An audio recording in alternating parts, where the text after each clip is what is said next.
Well, I think Richard has had a big impact. And for me, it started with his emphasis on cost-benefit analysis and actually looking at rational ways of tackling tricky public policy decisions, through to the work he did on active labour market policies, where tackling the big issue of the day, which is mass unemployment. Brilliant work there. And then more recently, his work on happiness and well-being, and actually getting across to people that it's not just about maximising income or GDP. Actually, there's far more to it than that.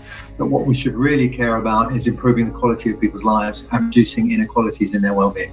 We had luck with David Cameron, who was interested and had the same general views, and he was persuaded that we should measure the happiness of the people as an official national statistic. Britain was the first country to do that.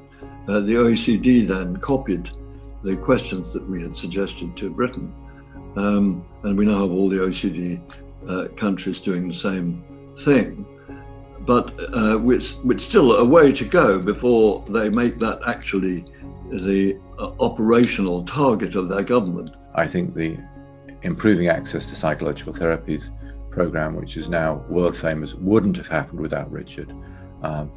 And it's been one of the greatest pleasures of my life to be able to work with him and put together that sort of combined economic and clinical argument that created the program. And Richard was extraordinarily successful in advocating for that in government circles, lobbying and never taking no for an answer.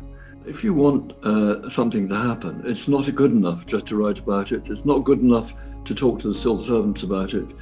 You've got to talk to the politicians, and you've got to hunt them down. You can find them at the party conference or at meetings and go up and talk to them afterwards. As a teacher, he was very good at explaining complex issues, particularly complex economics, to ministers who probably had no training, and to make them understand, to make them see how it helped them use evidence to come up with logical, rational decisions, consistent decisions that would actually achieve the objectives which they had.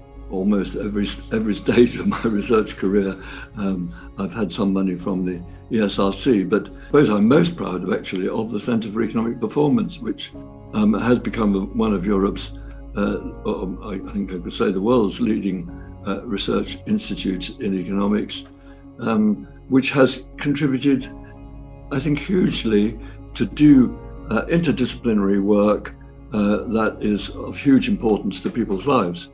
Richard's success and the impact he's had on the policy front, I think, drives from a very, very genuine, authentic drive to have a positive impact. Everything he does, it's not about him. It's about advancing well-being and advancing the well-being of people and how to best and most pragmatically do so. I certainly think that one should, as far as possible, choose to spend one's time in a way that makes a difference to other people's lives, and that's what I've been trying to do.